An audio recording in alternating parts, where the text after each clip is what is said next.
আজি আমাৰ চাহ মজদুৰ সংঘ কেন্দ্ৰীয় সমিতিৰ নিৰ্দেশ মৰ্মে আজি যি এঘণ্টীয়া ধাৰণা কাৰ্যসূচী লৈছিলে আমাৰ বৰম প্ৰাথমিক গোটে আমি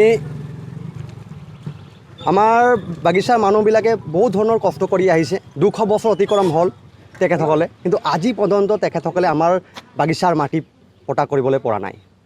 আপোনালোকে চাব তেখেতসকলে কৈছিলে কেন্দ্ৰীয় চৰকাৰো যে আচ্ছা দিন আনেৱালা হে কি এয়াই নেকি আমাৰ আচ্ছা দিন।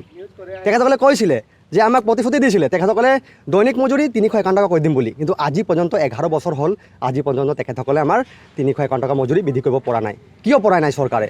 আমাক প্ৰতিশ্ৰুতি দিছিলে যে আমাৰ যিবিলাক স্কুলবিলাক আছে এই স্কুলত ভাল ভাল ধৰণৰ আধুনিকযুক্ত মানে আমাৰ শিক্ষাগত মানদণ্ড উন্নত কৰিব বুলি তেখেতসকলে কৰিব পৰা নাই। কিয় পৰা নাই? তেখেতসকলে বহুত ধৰণৰ এনেকৈ আমাৰ প্ৰতিশ্ৰুতি দিছিলে কিন্তু কৰিব পৰা নাই।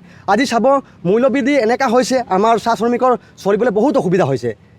আগন্তুক দিনত আমি যদি তেনেকুৱা ধৰণৰ দৈনিক মজুৰি বৃদ্ধি নকৰে কিন্তু আমি চাহ শ্ৰমিকে এই ক্ষেত্ৰত কিন্তু তেখেতসকলক আমি সকাই দিব বিচাৰিছোঁ যে আগন্তুক পঞ্চায়ত নিৰ্বাচন আহিছে তেখেতসকলক আমি সদায় সাজু আছোঁ। যদি তেখেতসকলে মজুৰি বৃদ্ধি নকৰে কিন্তু আমি তেখেতসকলক প্ৰত্যাহ্বান জনাবলৈ ৰেডি আছোঁ।